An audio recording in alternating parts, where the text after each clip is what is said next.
Welcome under the sky. Namaskaram everyone. Shubha Sayam. Sarvebhyah. I hope the audio is okay. There is no Zoom session yet in this live stream.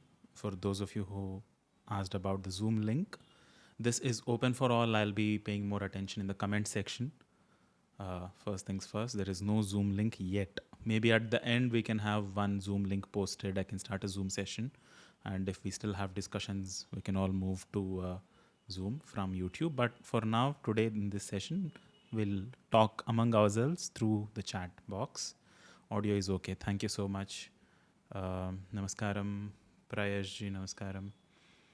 Title should be Everything Under the Moon because it's night now. But it's Sunday, so everything under the sun. Namaskaram, Vivek. No Zoom session yet, as I said, but at the end we'll see. So yesterday for the first Adhyaya live stream of Manusmriti, there were a lot of lags and dropped frames. So I had to do a little bit of adjustments. I hope today there will not be any lags or dropped frames. I hope the resolution is all fine. It was not bandwidth issue. It was more of my hardware issue. So that should have been fixed. Sarvebhyah namaskaram. So this namaskaram, it's a interesting word. Namaskaram, namaste, namo namaha, namami, namastubhyam, namo vaha, namo namo. There are many variations of it. Namaskar, namaskar in Bangla, namaskara in Kannada, namo namaha for Sanskrit people. But sarvebhyah namaskaram sounds a little odd. So namaskaram vyaharami would be proper Sanskrit, or namami. We'll look at different forms of namaskaram, but namaskaram everyone. Sandhya ji, Saumya ji namaskaram, Vidhan ji namaskaram. We'll come to questions, but thank you so much for being here. Like I said, today's session, welcome after many months. The last thing I checked for thumbnails, the last Everything Under the Sun we had was last year, in April, the same month, coincidentally. After that, we did not have any open to all session like this. And we are very soon going to touch 1 million bandhus. I did not want to call subscribers, members, Sanskrit enthusiasts, lovers, Sanskrit people passionate about Sanskrit, Sanskrit army, Sanskrit sangha. None of it made sense. I thought we'll name ourselves Sanskrit Bandhavaha, or Bandhus of Sanskrit, because all Indians are my brothers and sisters in one way or the other, since that has been drilled into our heads. And it's a more endearing term, so let's call ourselves Sanskrit Bandhus. I see somebody had mentioned that term. Harshita ji in the very beginning asked, what does under the sun means? You'll see, based on the type of discussions we have among ourselves, there are no limitations as to what topics we are going to discuss in this live stream. So based on your curiosity, we'll take question by question, and that is why it is Everything Under the Sun. Nitin Singh ji rightly says it's an idiom. Gaurav ji said, hi all bandhu. Yes, namaskaram, sarvebhyah, bandhavebhyah. Bandhu is the ekavachana prayoga, bandhu. And the bahuvachana prayoga is bandhavaha. And in chaturthi vibhakti, which is to put namaskaram to somebody, to salute or greet somebody, the namaskaram form is bandhavebhyah namaskaraha, or bandhavebhyah namaskaram vyaharami. Or in English, hi all bandhus. Yes. Swagatam atra. Lomdi the fox says title should be Everything Under the Moon. But that is not the idiom in English. We are going to discuss Everything Under the Sun. So first question by Karthikeyan Pillai ji.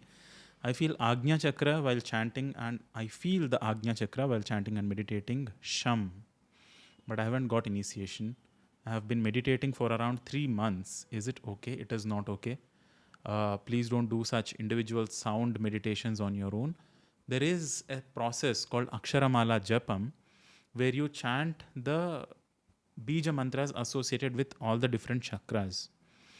But you don't go directly and start chanting sham or ram or vam or hum individually for each chakra. There is an order in which you go. There is a descending order from all the chakras, from one chakra to the other, and there is an ascending order. I'll not give out all the details on the methods of practice, but there is a process called Aksharamala Japam. In the initial days of the Sanskrit channel, I made a video, a guided chant where you can practice that. You might be able to feel the Agnya Chakra, and for those of you, let me tell you, it is not such a big deal to feel any of the chakras. They are very obvious. They are physically present, and you are not hallucinating, or it's not too far off. They are all within very physical capabilities of human beings to tangibly sense the energy accumulating or pulsating feelings, a little bit of energy bobbing at each of these chakras. But please don't work on any individual chakra separately. You have to strengthen the foundation, Mooladhara, first. And there are steps to building step by step. If the foundations are not or off, or you're not following a set of steps, and you're not aware of what it unlocks in your life, each of these chakras, you might feel that, you might not feel nothing that I want to scare you about. But you need to be ready for what comes. There is this very funny story that Sadhguru says that it's like you wanted something, you wanted a pot of gold, and you got the pot of gold, but you are not ready for it, so it fell on your head and you died. So these are the kind of situations that happen when you are not ready for what you're going to get. So it is definitely not okay, is what I'd say, Karthikeyan Pillai ji. Check out Aksharamala Japam if you want to do Bija Mantra Sadhana. It's the safest method of doing it. Otherwise, start with Ganesha, the deity of Mooladhara, and go step by step. Don't go jump directly to either Anahata or Vishuddhi or Agnya.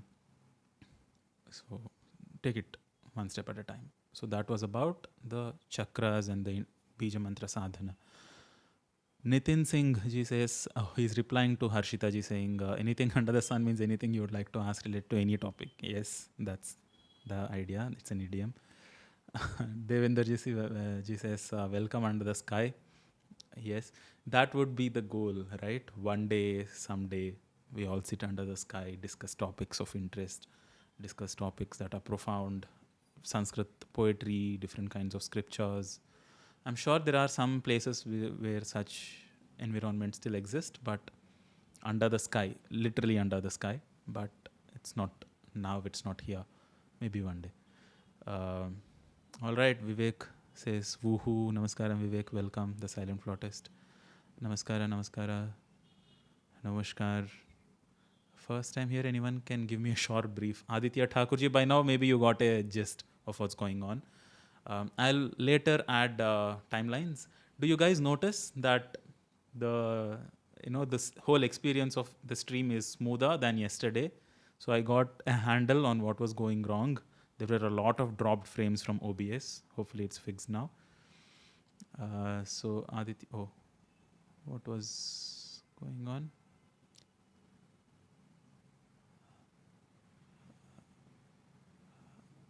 Vidhan Bhatt ji asks, Namaskaram, I'm an athlete and I want to work towards having a sound mind. Should I take any training for meditation? Absolutely. So being an athlete, I don't know what kind of an athlete, but both of these trainings actually happen simultaneously. If they're not happening simultaneously, they're not the right kind of training. They're skewed. So if you are working on your body, even your mental discipline gets sharpened. It's not a surprise.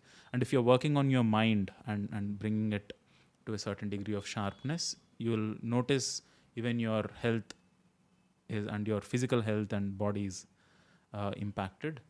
But if you want to have specific and sadhanas for your mind separately, the meditation is a very generic umbrella term.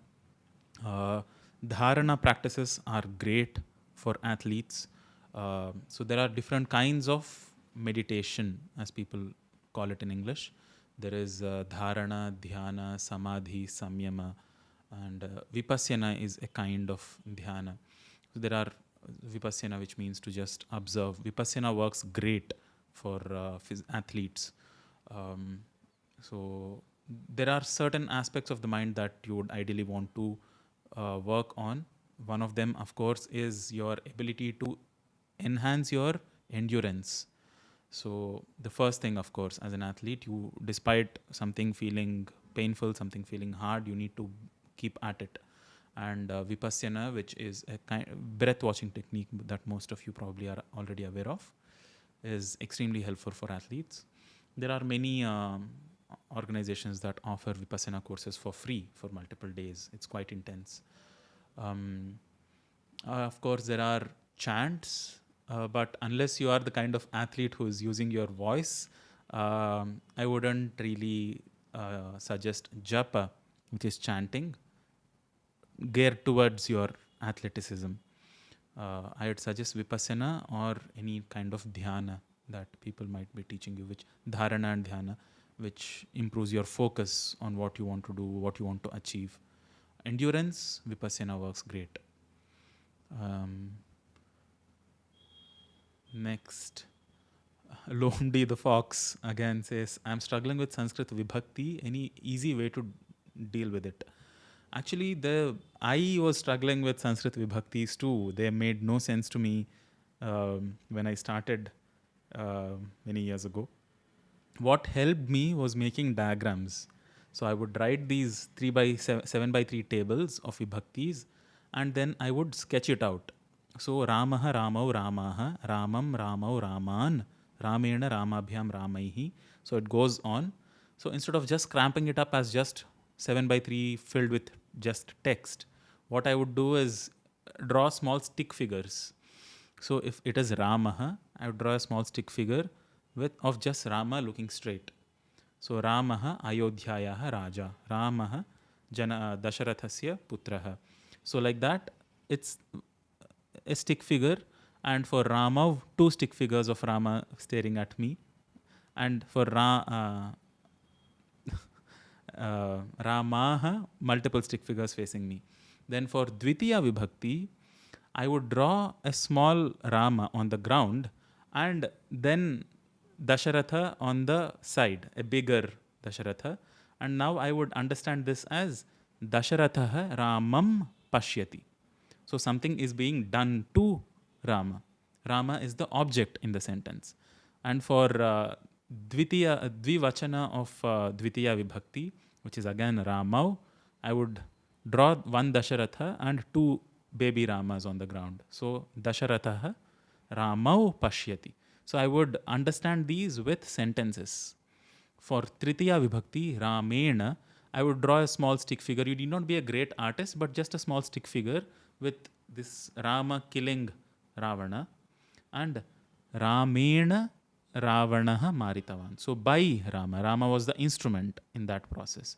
So I would draw out what these words mean and what, along with the Vachana forms. And they worked it. They take a lot of time, of course, to stick with each individual word, and you will have to be creative with every single word form, every single pada. So what if it is vriksha? What if it is kandukam? What if it is nadi? So you will have to draw out and imagine up situations where Dvitiya Vibhakti of a nadi is used. Nadyaha, the Bahuvachana Dvitiya Vibhakti of nadihi, how it is used, what sentence is it used in, and how to draw it out pictorially and remember it as you see it. This will employ all your senses into remembering that form, instead of just going nadihi nadi nadyaha. It's quite tedious that way. Mind gets numb. But if you do this, it keeps the mind active. It stays as a reference for you to study further.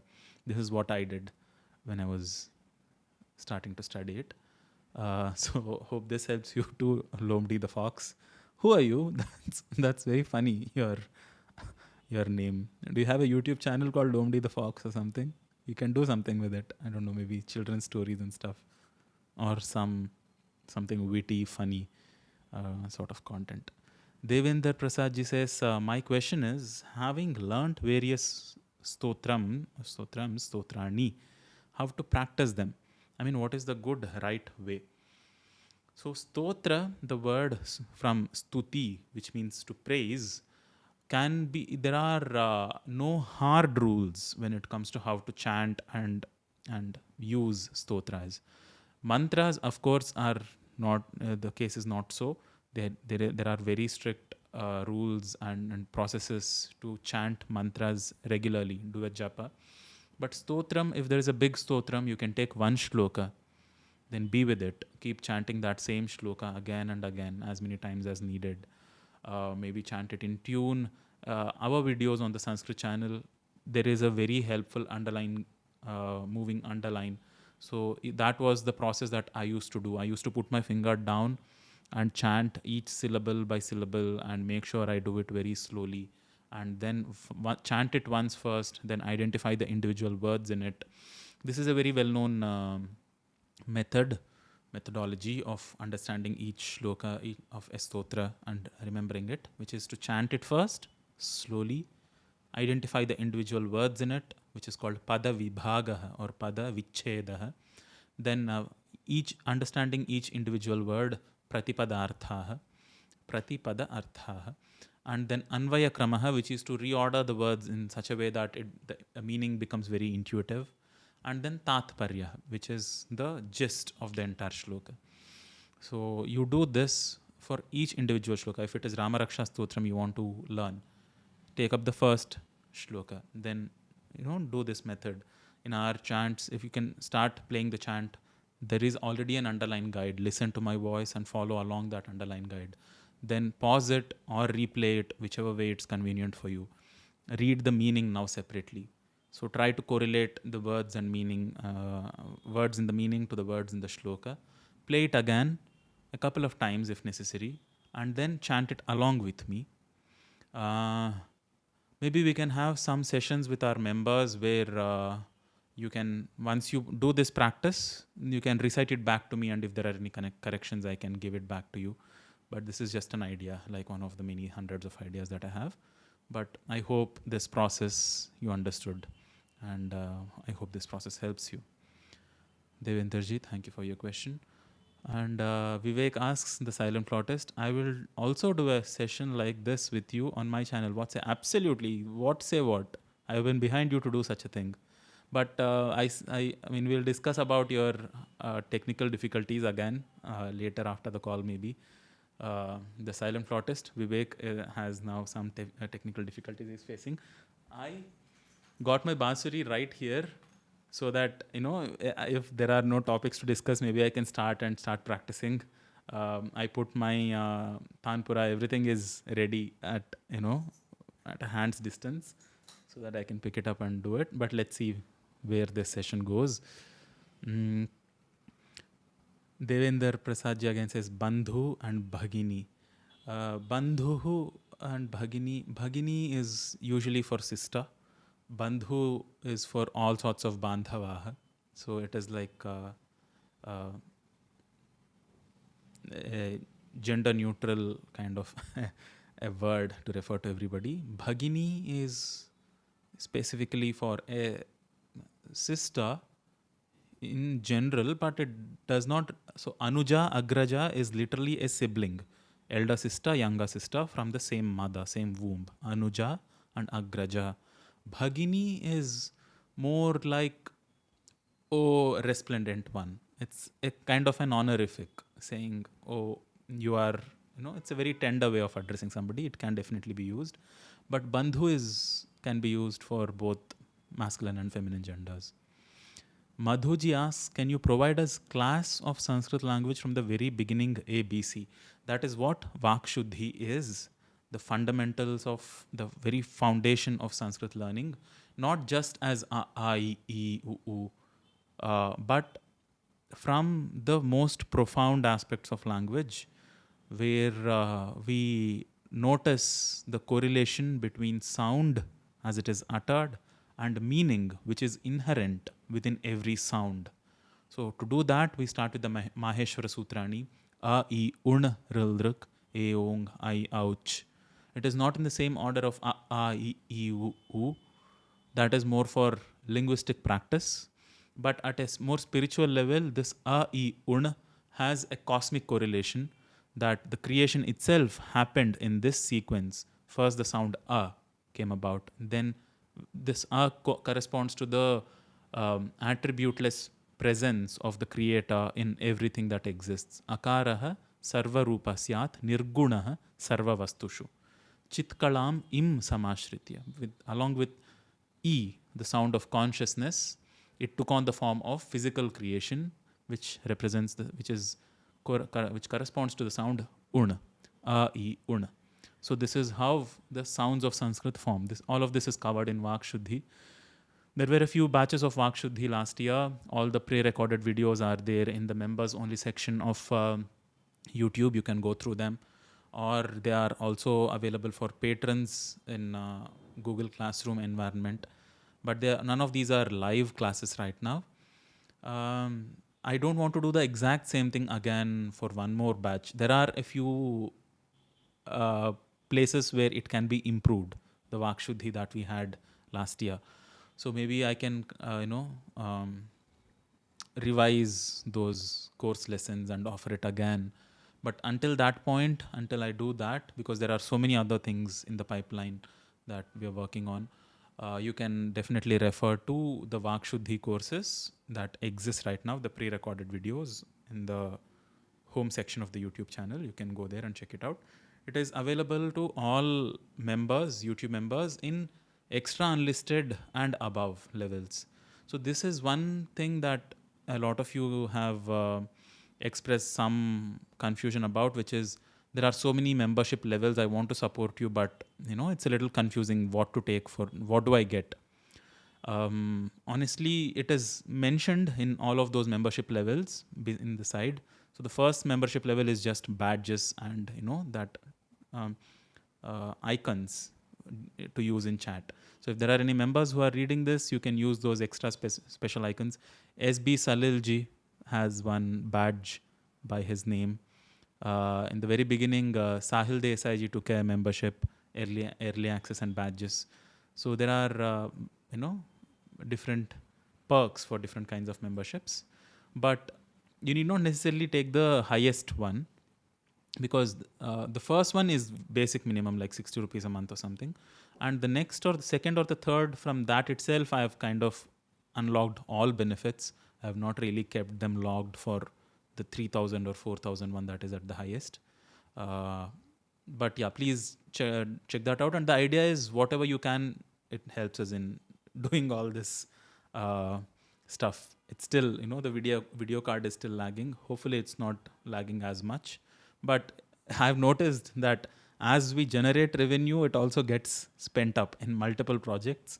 So once you get into activity, it's kind of that cycle that you spend, that you earn, and that it goes into expenditure. It's kind of a cycle that is set into motion. So once you do something, then you need money again, and then you put it down, and then you need money again. So check that out, and it'll help us. And among those, Vak Shuddhi is one of the perks. All right, let's go to the next question.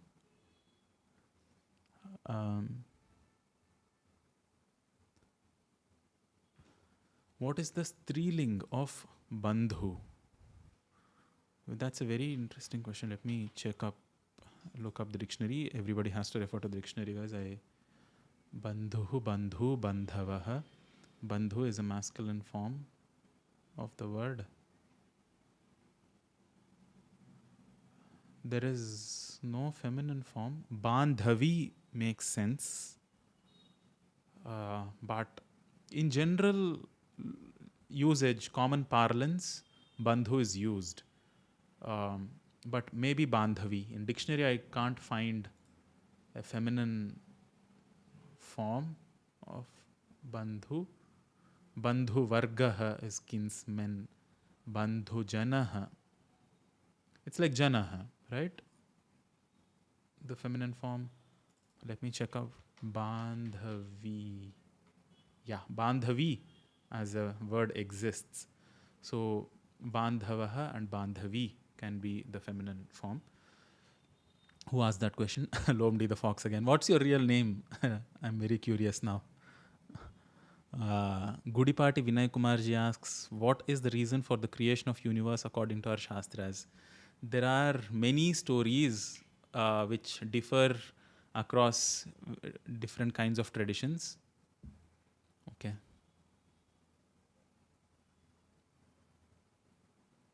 I'm sorry. So I maybe jinxed it. I just experienced a lag on YouTube stream. There are no dropped frames, but I see that there was a lag that happened. But anyway, coming to Vinayji's question of reason for the creation of the universe, one thing that all of these stories, many of these stories boil down to it is it just happened. It occurred. We were discussing this yesterday among the patrons on Zoom session. Somebody also had asked, Surayaji, I think, asked this question. All right. There was no lag so far, but as the number of viewers keep increasing, there is some kind of lag that is happening. I don't know why that is. Interesting. Anyway, like I was saying yesterday, we were discussing this. It just happened when the divine wanted to manifest in terms of physical creation on the whim or a thought of the divine. So, with that thought, everything came into existence and everything goes back with that thought again. So, it's corresponds to the opening of the eyes and closing. So sorry guys, but because this is not happening simultaneously at multiple places, I can give a pause wherever there is a lag happening. Yeah, like I said, there are multiple origin stories. Some the Shaktas have their own origin story. The Vaishnavas have their own origin stories, and Shaivas have their own origin stories. And all these Shastras, multiple Shastras and Puranas mention different kinds of stories depending on what kind of Purana they are. But one common factor in all of them is whoever they see as the ultimate manifestation of the divine, that divine entity wanted to manifest itself physically. So that divine entity wanted to manifest itself physically, and that is how creation came about.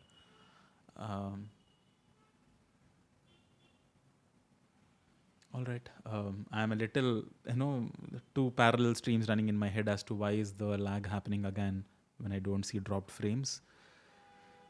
Anyway, I hope that question is answered, Vinayji. You can refer to multiple texts and you will see that, you'll find multiple such origin stories. Prayesh Hatwalji asks, Sana, I used to see you got some grey hair before, now it's all black. How? No, there is still grey hair. I don't dye my hair or anything. One thing that I noticed was if you tonsure or shave off all of your hair regularly, after a couple of months, anyway it grows back, put some coconut oil, and after a couple of shaves, what grows back is generally slightly darker than what was before. But now I have a lot of gray hair, guys. I'm 31 now, going to be 32. So very soon. So there is, nothing that is a secret. But generally, what helps is aloe vera, the plant extract. That is very good. There are so many other herbal things in the market on Bhringraj, whatever else. I'm not really tried those, but I know for a fact that aloe vera works because I've applied it a couple of times. And what I apply for sure regularly without fail is coconut oil. Works like a miracle for many things, for wounds, cuts, oil pulling, gargling, hair, to keep the skin moisturized. Coconut oil, great. Being a South Indian, of course, there is no replacement to narikal tel. This is why those of you who had this question of why is it everything under the sun, I would generally not go to these questions, but now I'm like every question, let's say, and in the bounds of the time we have. Sai Sudha Kolluruji says, I'm a fan of your channel. Thank you so much, Sudhaji. Such a soothing voice. My pleasure. I'm glad you like it. It makes Sanskrit all the more beautiful. My pleasure. Thank you so much for the compliments. Yunus Parvez Khanji asks, is it okay to think deeply about some topic during meditation? That is another kind of meditation. So that is called as dharana. So if you have an object of uh, perception, if you have an object of meditation, so for example, you're looking at a lamp or you're thinking about any particular subject, you are going deep into it and you have limited your activity of the mind to any particular area, be it physically or be it metaphorically as thought. Desha bandha chittasya. If you limit the activity, the movement of your mind to one particular area, be it physically or through thought, that is called as dharana.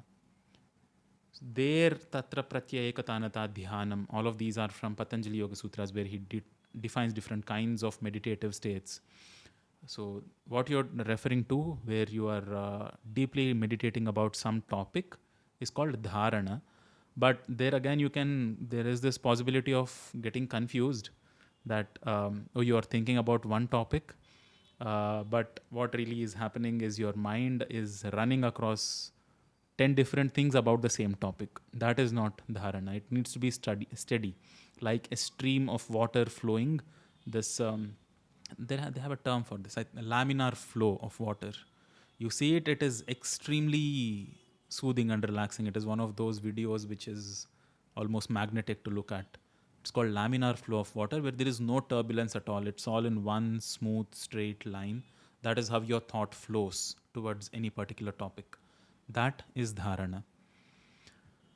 I hope that is answered, Parvezji, but that is just one of the steps towards deeper and deeper states of meditativeness. The final objective is, of course, to become one with whatever is your object of meditation, perceiving that unity. Next, Shubham Jaswalji asks, Hare Krishna, Hare Krishna, Hare Hare.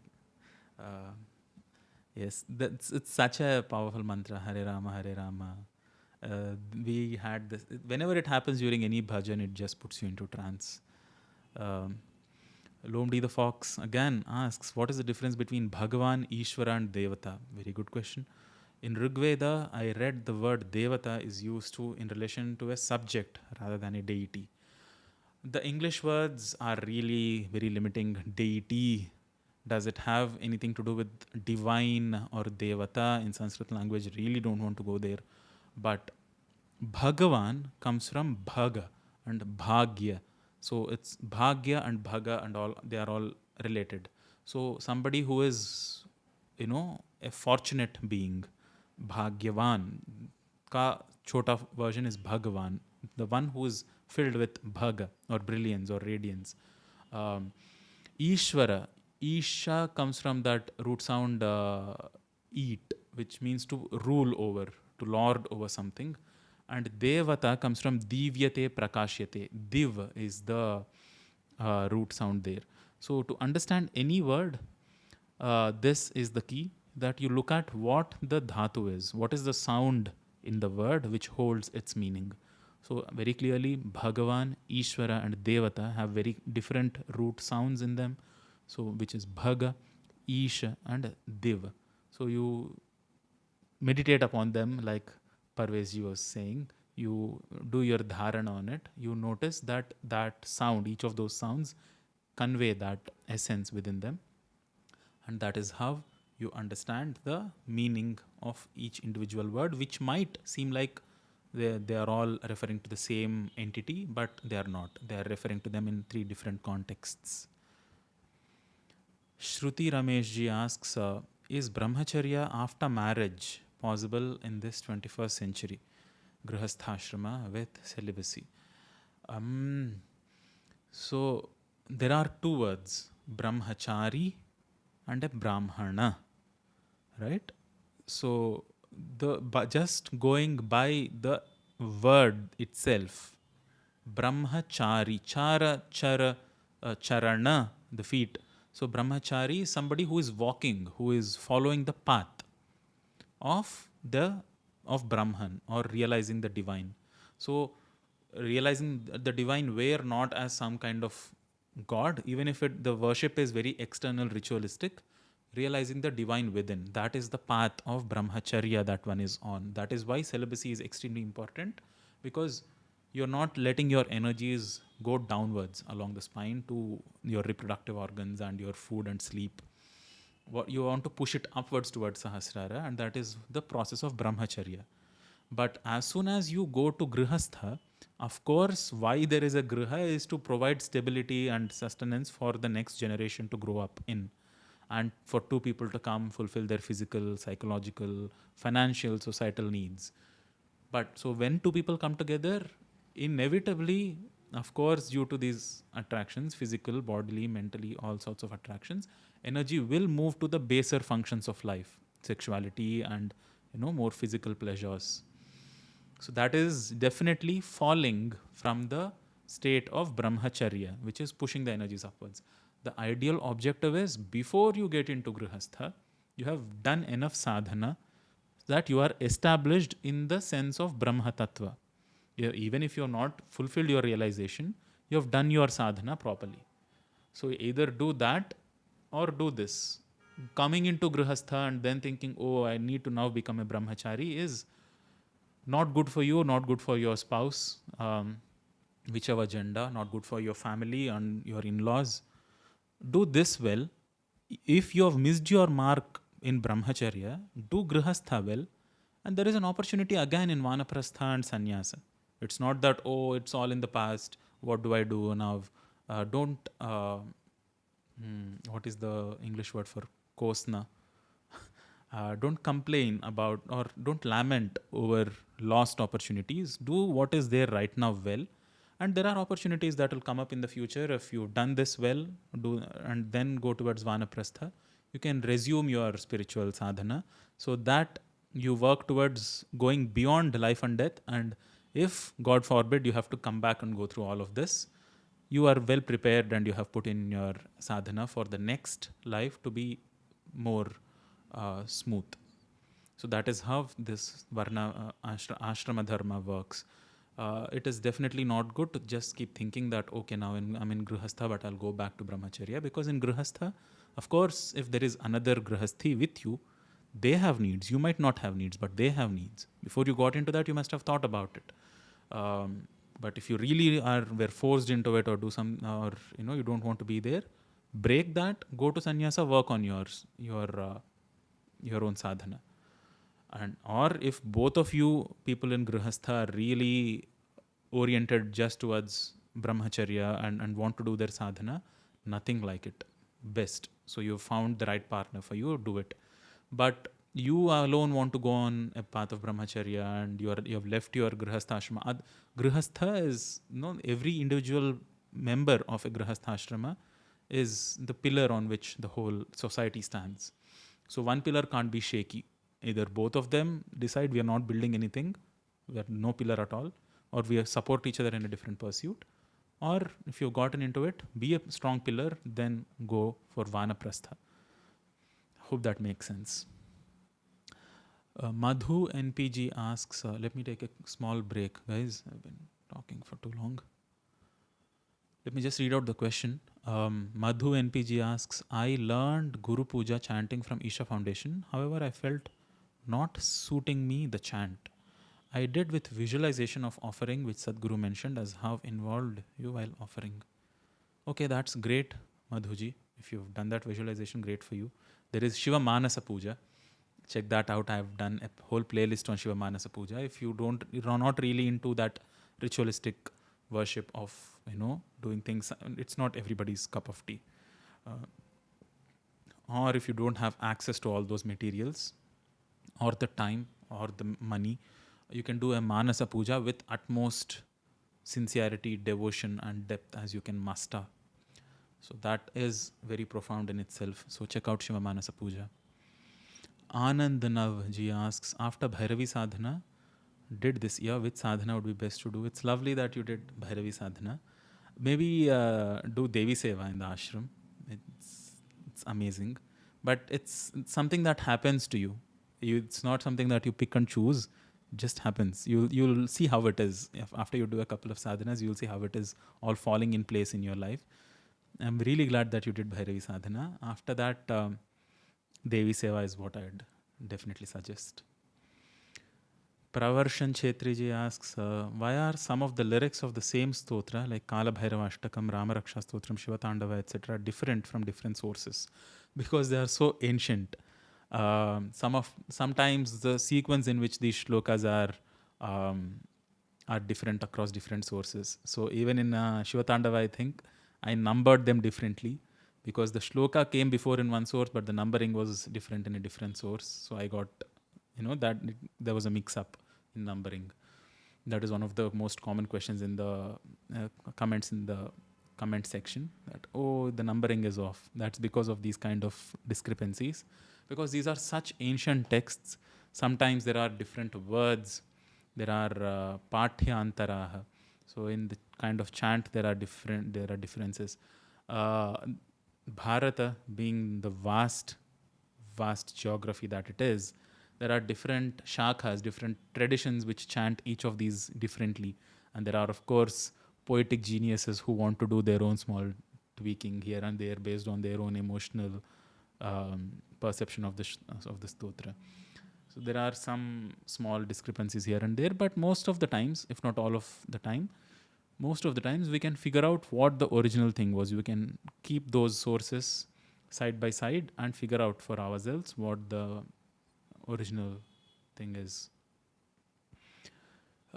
Industrial Samugam, Tamil, I can see, asks, I'm a new subscriber, so I may have missed this, but could you talk about how you studied our texts? For example, who was your guru and what was his sampradaya? Thank you for all your good work. Thank you so much, Industrial Samugam. I started with this amazing book called Gita Sopanam by Sanskrit Bharati. So there was this colleague of mine, Kedarnath Raikelkar. He was very interested in learning Sanskrit, so he assembled a group of people in our office. There were about 4 or 5 people interested, so we all used to sit together. There was no one guru as such. We used to chant. He started with Sanskrit before us, so he used to chant it once. We used to chant after him. We all used to take turns in reading the meaning of each Bhagavad Gita shloka. That's how it started. Then I had the fortune of learning from multiple sources, many courses. I did some Sambhashana Shibirani. I attended them first.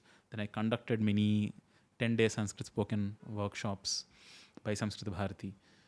And there have been many amazing stalwarts of Sanskrit. Many of them, it would be a disservice to just name one. There are a few who come to mind as the most impactful in my learning.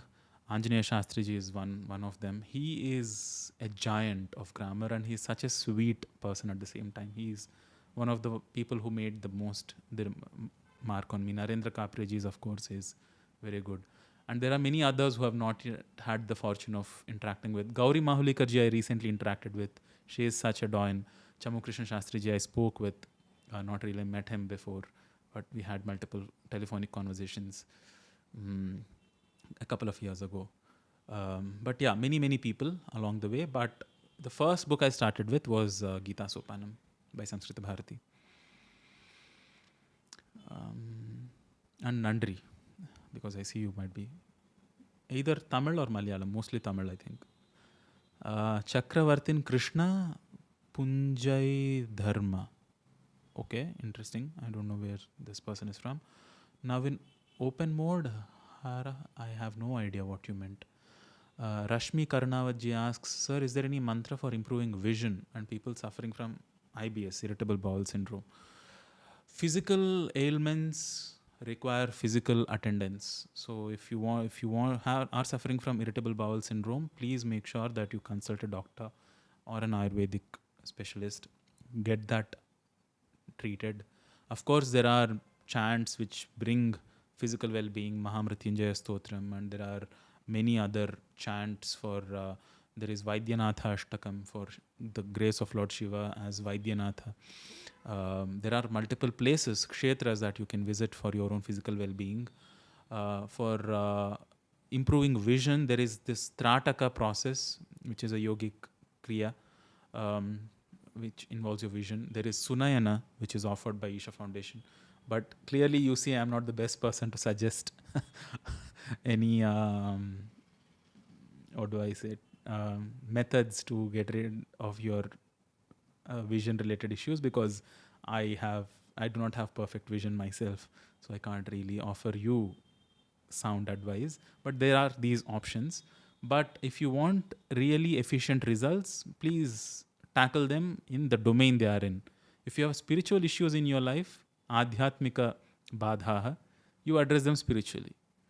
You can assist and aid them, aid material struggles through spiritual means of chants, japas, homas, yajnas, and so on. But generally, if there is a physical problem in the body, the first thing is get it treated physically. Then you see how you can fix some of the karma related issues that might have gotten you there, or any. There are three kinds of tapa, as they say, tapa traya. Tapa is a suffering.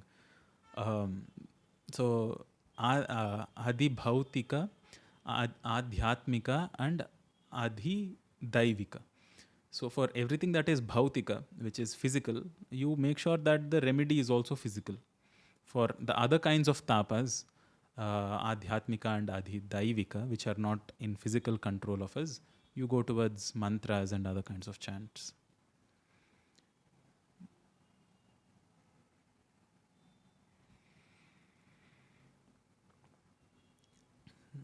Ramdeen Kumarji says, Namaskaram, some words on raga. Raga, ranjayati iti ragaha, that which causes pleasantness. Raga means the musical scale. Raga also means the pleasantness of emotion towards somebody, like anuraga. It's lagging again, as I said. Raga also means anuraga, that emotion. Raga is also a word to refer to kala in Sanskrit. So everything that causes pleasantness and joy within is raga. And at the same time, it's not seen as something that you should develop and encourage within yourself, because raga and dvesha are the root cause of all suffering. That you like something, you dislike something. So this is the duality that you generate as soon as you think that, oh, I love this, but I don't like this. So that's all the connotations with rag. But Ramdeenji, I think what your question was very particular to the ragas of Shastriya Sangeet. We'll come to those in specific sessions of their own, because it's a vast topic in itself. As I keep studying that, so I had made this chart that you can see there. I'll resize it. So for our music sessions, we'll go through this. There is actually a graph, a moving graph that goes in this blank space, but that's for a later time. It's just present here. In those sessions, we'll look at rag in more detail. Ramdeenji had asked this. David Rios Yoga asks, Namaskaram from Colombia. I don't know the exact pronunciation of Barranquilla, probably Barranquilla. I don't know, but from Colombia. Namaskaram. Mollyji says Namaskaram from Ukraine. Oh, I hope your situation is good there. I hope you are safe wherever you are. Aditya Thakurji asks, have you realized the final beautiful? No, I have realized the intermediary beautiful. The final beautiful, no, I don't think I have. I'll know if I have, but I've had some experiences very profound, thankfully. I have a lot of gratitude for what I was fortunate in having experienced, but I don't think I am very happy with the intermediate beautiful, all the drama that is going on in life.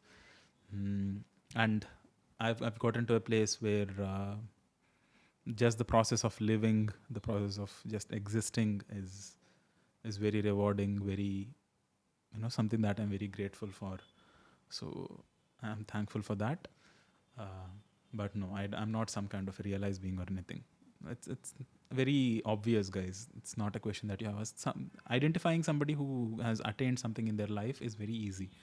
So I don't know how there are so many others who pass off. There are so many videos where people pretend, people put various kinds of titles before themselves. I don't want to get into trouble naming them, but it's very easy to kind of figure out who is at a kind of attainment within themselves and who is not. There might be some people who wantonly choose not to reveal it, but otherwise it shows in their face. They can't escape it. It shows.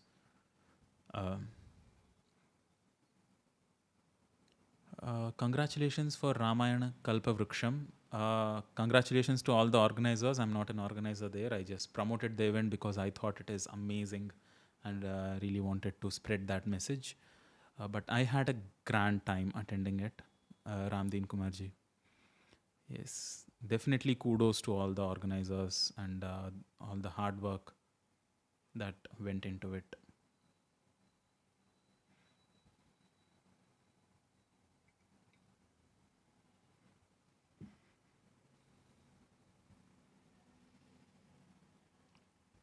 PSG asks, make a video on Surya Ashtottara Namavali. Yeah, I will. Ratha Saptami, when is it coming up or is it past already? So when the appropriate time comes for that festival, I'll make Surya Ashtottara Namavali for sure. Skanda Purana it is from. Definitely, I'll keep that in mind. There is another request to do Skanda Kavacham, Subramanya Bhujanga Stotram. I'll do that also. There is some festival coming up, I think in June, related to Kumara. Nitin Singh ji asks, please tell me some books which elaborate me about Sanskrit Ganita. Leelavati Ganitam is a very popular book. I have not read it detailedly myself. I have come across a few shlokas here and there, but I've heard a lot about Leelavati Ganitam. It is very playful. It is quite profound, very easy to understand and also learn a lot at the same time. So please check out this book called Leelavati Ganitam on Sanskrit Ganita. Arnav Gautam asks, sir, is Sanskrit Swayam Shikshak a good book to learn Sanskrit from Hindi? Sanskrit Swayam Shikshak, a couple of people have recommended this. I think Abhijit Chavda ji also recommended this. Probably also Nityanand Mishra ji also probably endorsed this book in one of his videos. Check out Nityananda Mishra ji's channel if you have not done that already. He goes by Nityananda Mishra. Really good videos recommending, exploring various facets of Sanskrit language and literature. Both of them suggest it. I have not gone through it myself, but going through books to learn Sanskrit can be very tedious. Like I said, even the process of learning vibhaktis can become very, very tedious. Unless you have a knack for dry subjects like mathematics, learning Sanskrit from a book will be very daunting. I wouldn't suggest that for anybody who is a little more, looking for joy and art and kind of music and dance to learn stuff from, because even that path exists to learn Sanskrit. It need not necessarily just be rote memorization. But if you have that book, go through it. Let me know what you feel about it. In my perspective, that is not the ideal way. If there is no other way, maybe you can pick it up. If you want to read it one page at a time, by all means. Karthikeyan Pillai ji again asks, how to begin with Dakshinachara Tantra. Is there any book? Karthikeyan Pillai ji, since the very beginning, it looks like there is this theme with you that you want to do something on your own, practice stuff on your own. I don't know why you have that disdain to visit a place, learn from a guru. There are many places which offer these practices of dhyana and tantra and sadhana in a very profound manner. Just be open to them, go there. None of them are there to fleece you or make money out of you. They really want to offer what they have experienced in the best possible way. So you can go visit these places. Dakshinachara Tantra, I don't know. Kaulachara, I know there is Devipuram. But please don't do this from books. Please learn it from a person who has already been there, gone through the path and gotten somewhere, so that they can guide you properly. I have gained a decent level of understanding in Sanskrit language, and I can manage speaking well in English. Imagine if if somebody who doesn't know that starts teaching you Sanskrit through English. That would be a disaster, right? For both for the person who is teaching it and for those who are learning it. It's the same for an athlete, any coach, anybody in any field. Learn it from somebody who has already made some progress in the field, right? Not on your own. Not that it won't happen, but you might injure yourself. The process might be excruciatingly long or ineffective. Why subject yourself to all such things? Alluri Gangadharji asks, Hariom Guruji, the weekdays of West and Bharat are same. There is this beautiful video, I think it has been done by this organization called Prachyam, describing why the 7 days of the week are in the sequence that they are in. It's beautiful. So the West got it from the East. You need to check this out, because going by their logic, this sequence does not make sense of Sunday, Monday, Tuesday, Wednesday. But there is a specific logic. They made it through a beautiful infographic video. Do check that out. So it's definitely not a coincidence that it syncs up.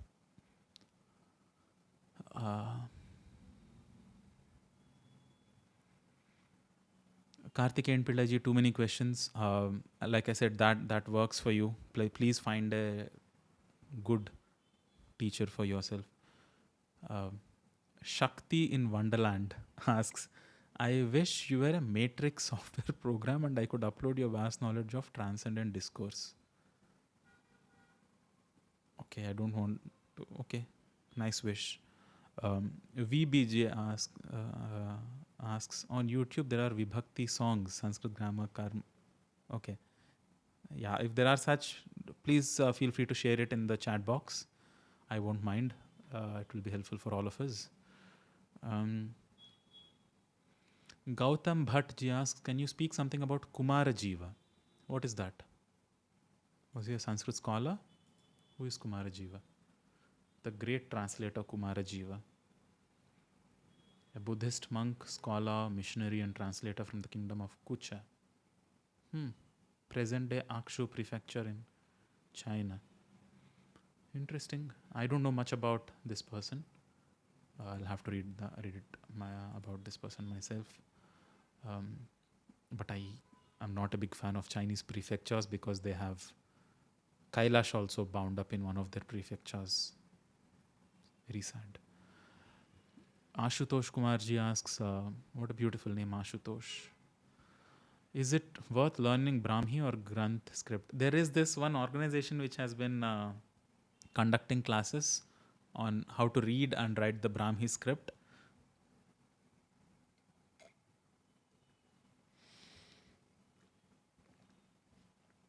There is enormous lag, guys. I don't know why this is starting to lag now. I thought I had this issue fixed. I'm sorry for this trouble, but I'll see how it can be better next time. Brahmi, as I was saying, definitely worth learning it. How fluent can you become at Brahmi Lipi? Because the amount of text there is at our disposal to practice reading and writing Brahmi script is very little.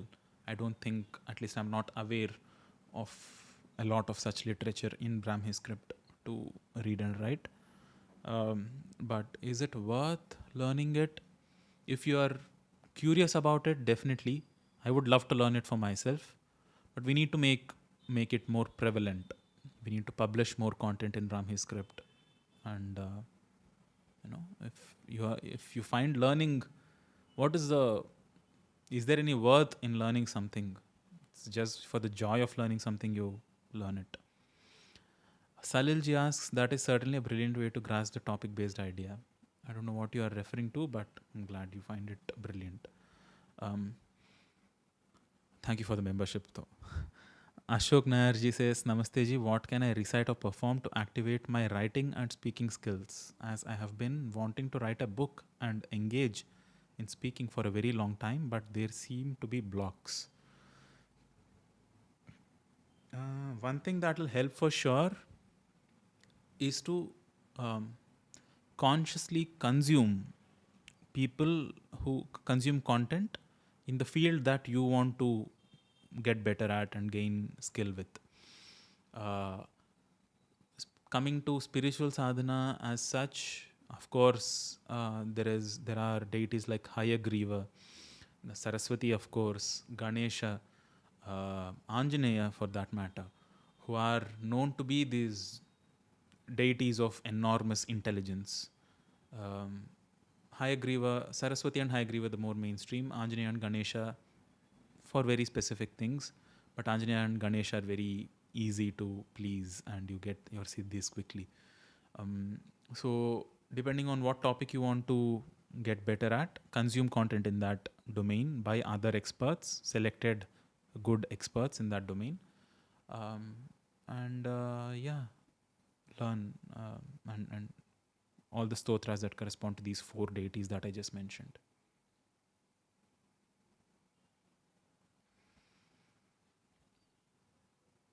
One second, guys. I don't know if I'm getting a little distracted by the audio lag. Sorry, the video lag on YouTube. Ashok Nairji's question was done. Chinmay ji asks, I read somewhere that the number of petals on each chakra flower has some significance.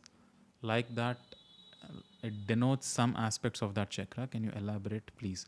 I actually made a whole playlist on the different petals of each chakra. Mooladhara has 4 and correspond to the sounds Vam, Sham, Sham and Sam. The one above it, Svadhisthana, has 6 petals and it starts from Bam and goes all the way to Ram. So there are 6, Bam, Bham, Mam, Yam and Ram. Yes. So like that, 6 for Swadhisthana, and then there are 10 for Manipuraka, 12 for Anahata, 16 for Vishuddhi, each with petals. I made very detailed videos on what they signify and the deities that correspond to each of the chakras. You can go through them, Chinmayji. Prayash ji asks, another science behind Sanskrit language is that the sound creates forms. Is it the same for the sounds that come out of our devices? Sound creates forms, yes. Form has a sound of its own, yes. So it's a mutual relationship between each of them. Yes, of course, everything that comes out of any device, from sound to thought even, has form. But all of these are very subtle sciences. They definitely have. So whatever is coming out as different kinds of waves across the electromagnetic spectrum and beyond is physical creation. So it has a certain physical form, even if it is not perceivable as physical, as something that we can see, touch, and perceive with our senses. It has a form that is associated with it. That is the correlation there. Nikhil Hosurji asks, does Ramanama have great power? Is also a tantric word like Krishna. Is it also a tantric word like Krishna? Tantra people see as some kind of esoteric thing. What Prayashji and just asked is Tantra, the relationship between sound and form. Once you identify that and employ it in sadhana, that is the process of Tantra. So it's not like there is something else, a whole different branch of study called Tantra. Existence, if you look at it as sound and form, it is the study of existence as Tantra. So yes, of course, Ramanama, the Taraka mantra as many call it, is a Tantra sadhana apt sound, if you want to look at it like that, as is every other mantra. What reverse fulfillment, whatever that means. asks what attention should we give to our nakshatra? Oh, that is a whole another study in itself. I made one video on what grahas mean. As soon as we enter some of these topics like Jyotisha or sometimes even Tantra, uh, Ayurveda, one should have no doubt, but even there are questions. But especially when you come to Jyotisha related um, topics and Vastu related topics, people immediately think it is some kind of hogwash because that is how the people who are peddling it have made it. But if you want to really study nakshatras, it's a very scientific study again.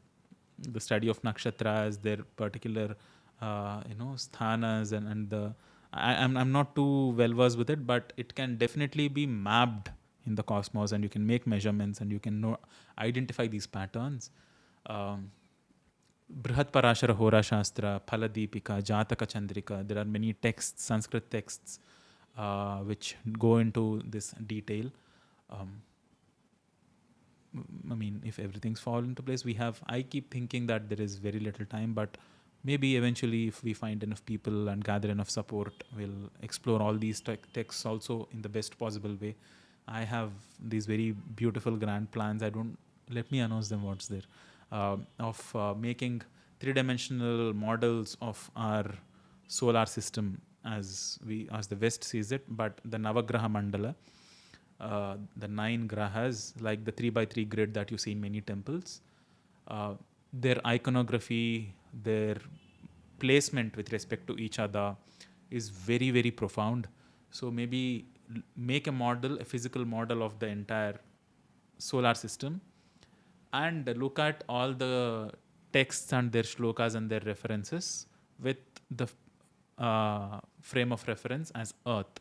Of course, that is where we are. So this kind of study with all these 3D models and presenting the Sanskrit shlokas in all the texts that I just mentioned of Jyotisha Shastra, eventually maybe we can do such a presentation on the Sanskrit channel.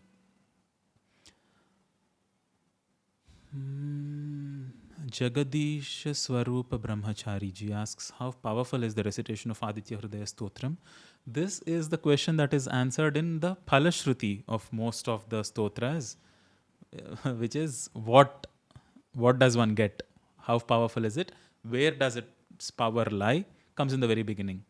What is the Bija mantra?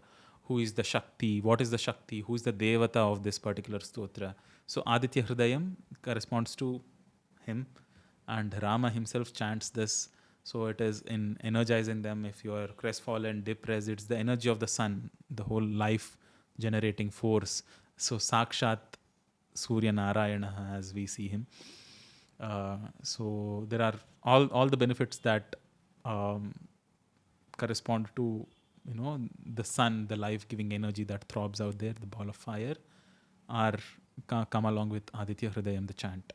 But if you want very specific benefits of what is the power of it, all of that, you can go through the stotram, and some of the shlokas of the stotram is exactly that. What are you going to get by chanting this particular stotram? Somebody had made a super chat. Who was it? Ashuji.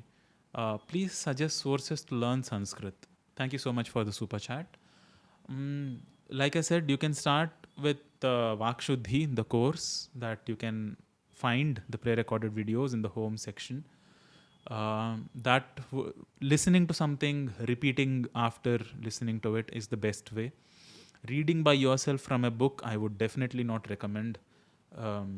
If you have a group of people, maybe you can chant shlokas together, try and understand them. And that too, only if somebody in that group knows a little bit of Sanskrit, not a group of just beginners. So there are all these sources. There are many other organizations called Vyoma Samskrita Patashala, Samskrita Bharati, of course, who are trying to teach Sanskrit. But if one source that immediately you want to learn from, Vakshuddhi, the course, the fundamentals of Sanskrit language. Once again, thank you for the super chat.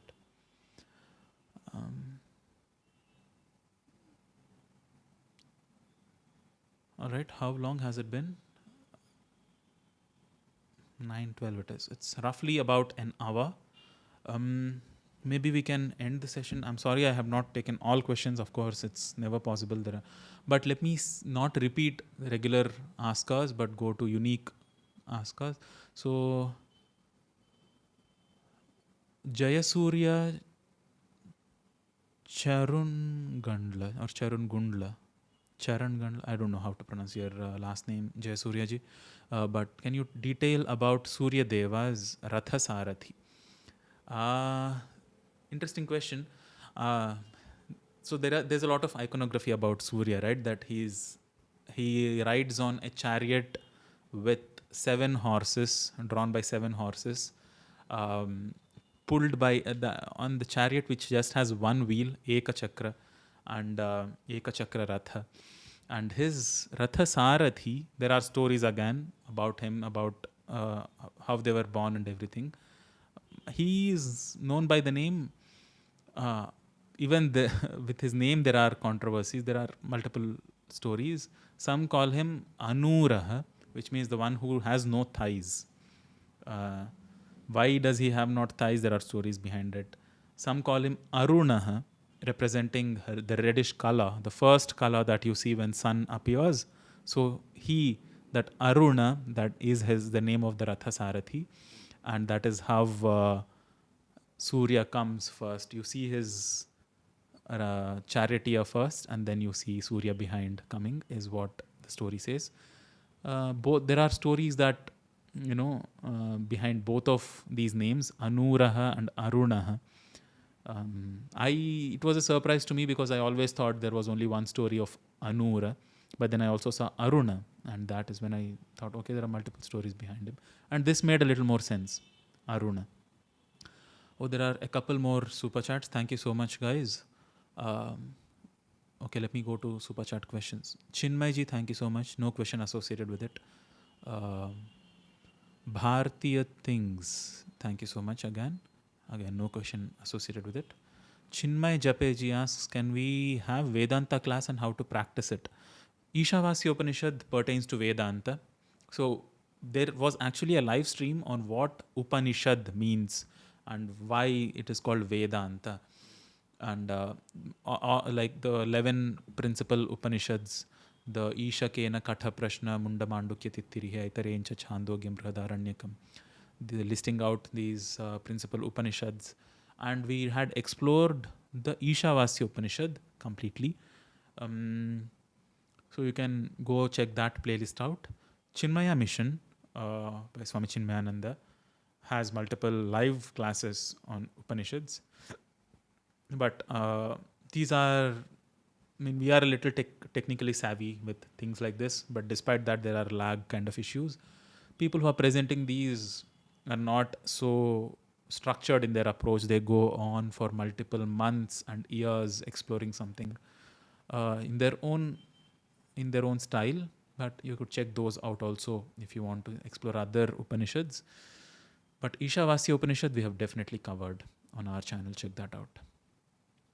All right, unique questions. Manoranjanji asks, hi Guru, Chenagidra, probably Kannadigaru. Hi Guru, if you started with. Where can I learn authentic Vedic Sanskrit? To get started with learning authentic Vedic Sanskrit, the beginning point is still the same as what we had for Vakshuddhi. That is why I chose that topic, because it doesn't matter what you want to study, Upanishads or the Vedas or Sambhashana Sanskritam or Vyakaranam or Puranas, Itihasas or Vedic Sanskrit. Actually, this is the beginning point of Vedic Sanskrit, Vakshuddhi. And Maheshwara Sutrani, the A, I, Una, Rilrak, E, Ong, I, Ouch that I talked about, which is explored in Vakshuddhi. That is the first step. So that is how you start learning Vedic Sanskrit. Rudransh asks, how did you get interested in studying Sanskritam and its many ancient texts deeply? Like I said, there was this one person. I don't know what he's doing now. Maybe I should get in touch with him. It's been more than a decade since I was in touch with this person. Kedarnath, who was my colleague at Synopsis. He was interested. I had no clue. He said he wants to learn Sanskrit. I was interested in all languages and just was looking for some hobbies in life. He said, come, let me, putting together a group to learn. You also come? I said, yeah, I'm interested in any language. And that was a long time ago. You want to see how I was back then? Some of my old the Facebook account has all of that history of my job days, and that is, we started learning every single day these Bhagavad Gita shlokas with the help of this book called Gita Sopanam, and got better and better at it with every passing day, and that kind of now became my whole life.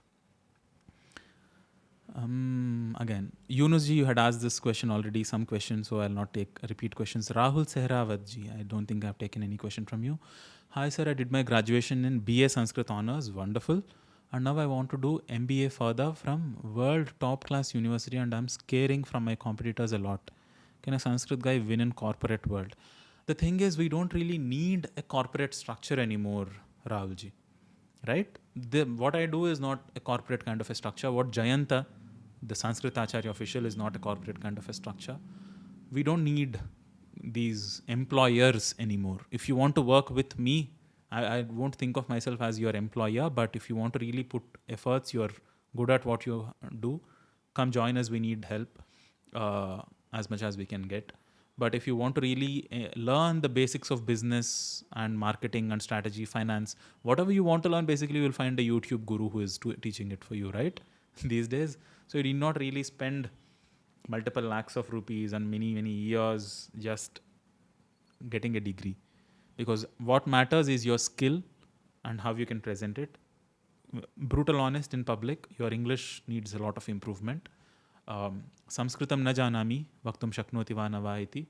But if you can speak it well, you have command over your own language, mother tongue, be it Sehrawat, maybe Hindi, or Marathi, I don't know guys, maybe Uttar Pradesh region, no? Or Haryana.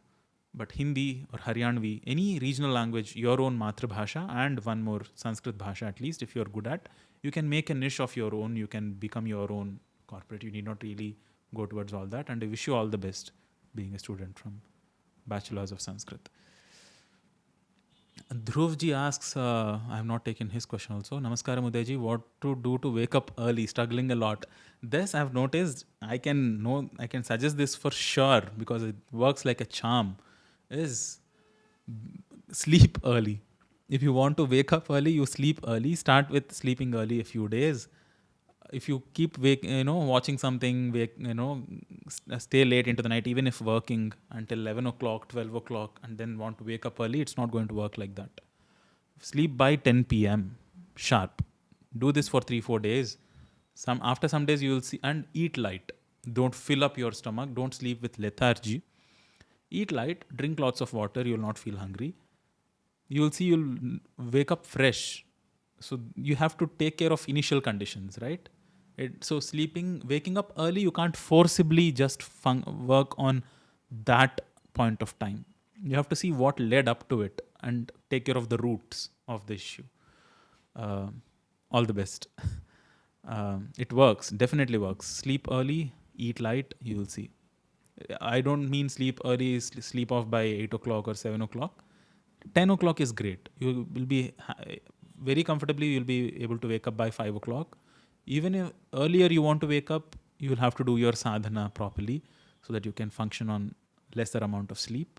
But this much is sufficient to wake up early. Sleep early, eat light. Revati S. G asks, and I really want to do Hatha Yoga by this year. I could do near my local area only. Will it be available? I don't know where you live, Revati Akka, but yeah, definitely you can learn it. You can find Hatha Yoga teachers near you. There is this Isha Hatha Teacher Finder website.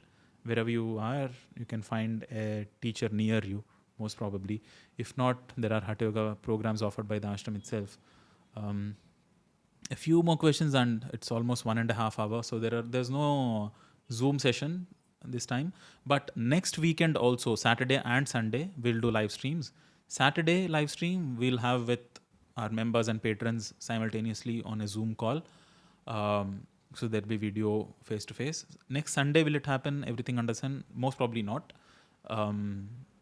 But Saturday for Manusmriti that we are covering right now, a live stream will happen. If you want to come be a part of the Zoom stream, please consider taking up memberships, guys. It really helps us a lot in doing all of this and covering content at as fast a rate as we can possible.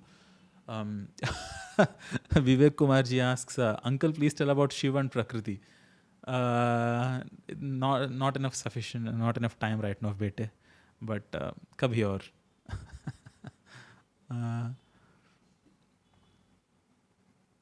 Who else? What other question? Okay, there is a barrage of questions quickly now. What shall we take?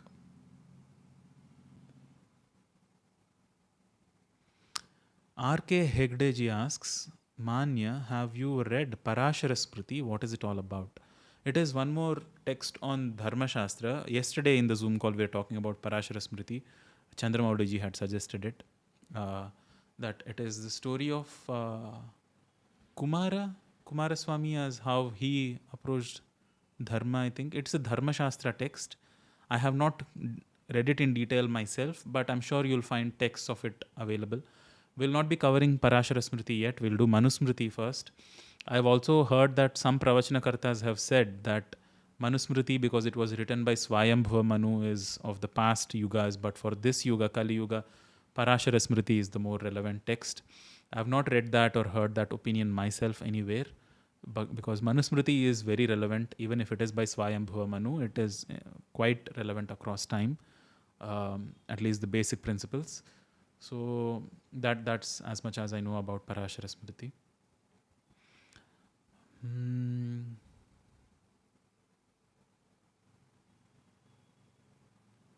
Gaurav SF asks, Hi sir, my Janeyu is done. I do not know Sanskrit. I do puja and sing devotion song. Should I learn Sanskrit because I do puja without understanding? Is understanding key? How do you memorize? Memorization and understanding are two different things. One is not needed for the other to happen. But if you are singing with a lot of devotion, that is great. Understanding is to bring about that devotion in a more deep manner. If you don't understand something and you're just singing it by sounds, you need to work more towards inculcating that sense of gratitude and awe and devotion and surrender.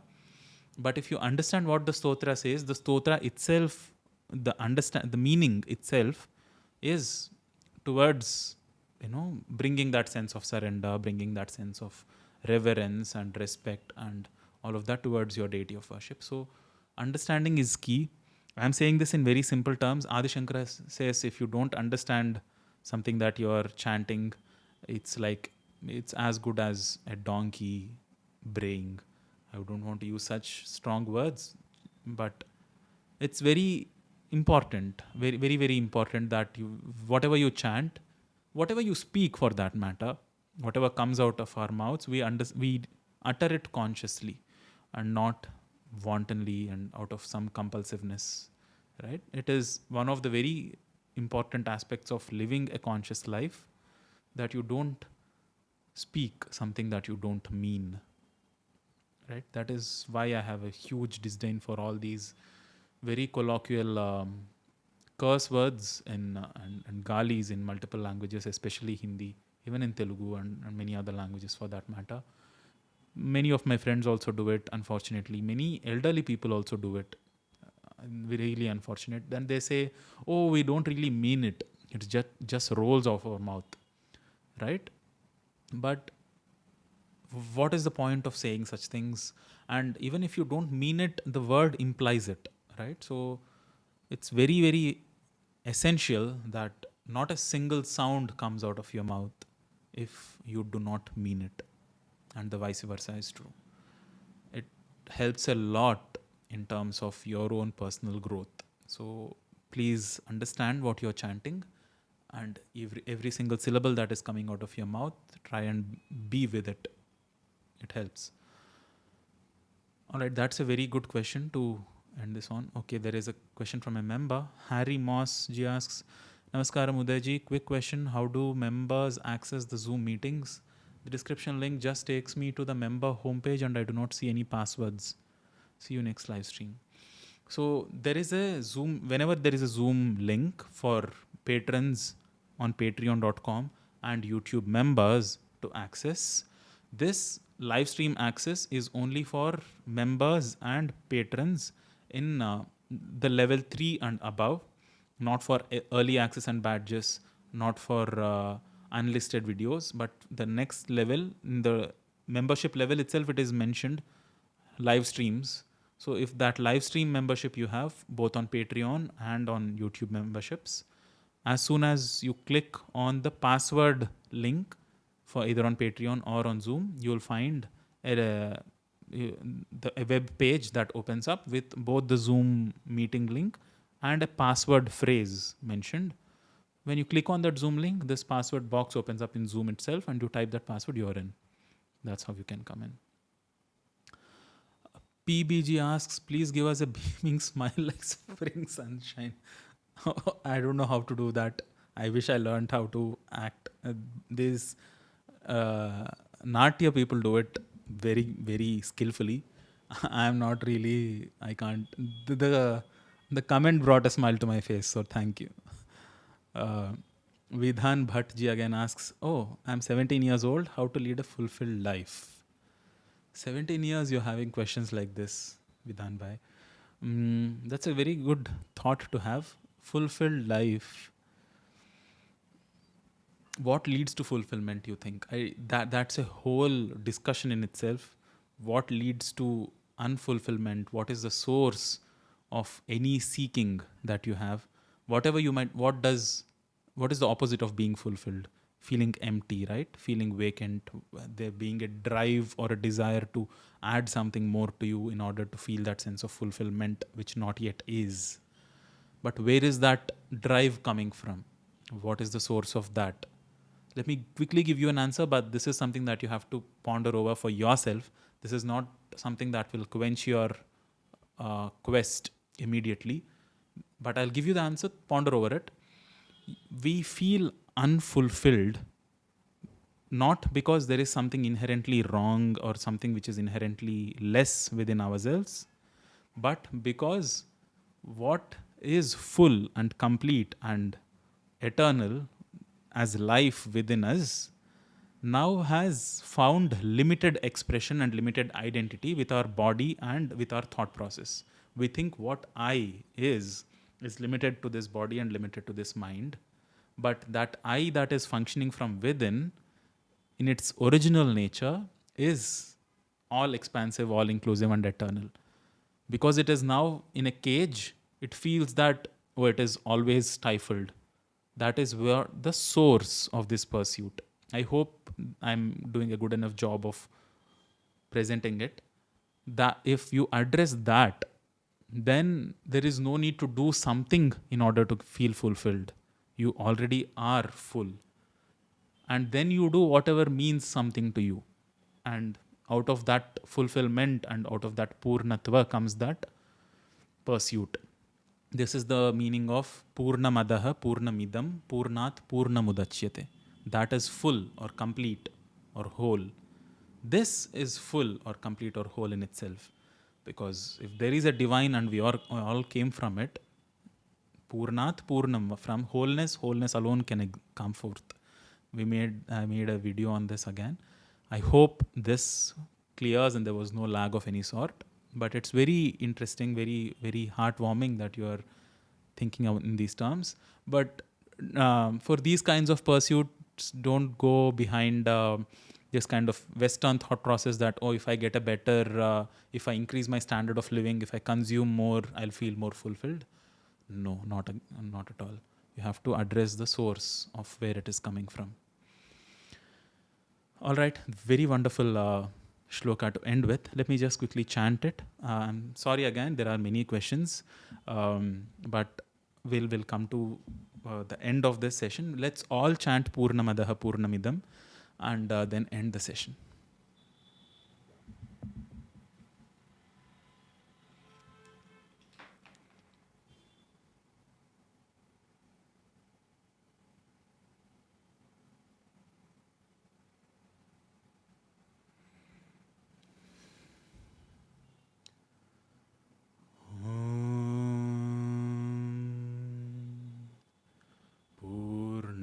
Purnamadah Purnamidam Purnat Purnamudachyate Purnasya Purnamadaya Purnamevavashishyate. Om Shanti Shanti Shanti.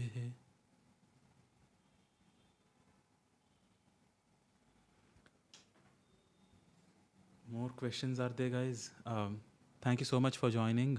Devendra Prasad ji, thank you so much for the last super chat. I'll keep your comment in mind, but let's end on that chant. Let's keep that chant within ourselves. You can learn the meanings from one of the videos. Shubharatrihi Sarvebhyaha. Namaskaram. See you in the next video. Namaskaram.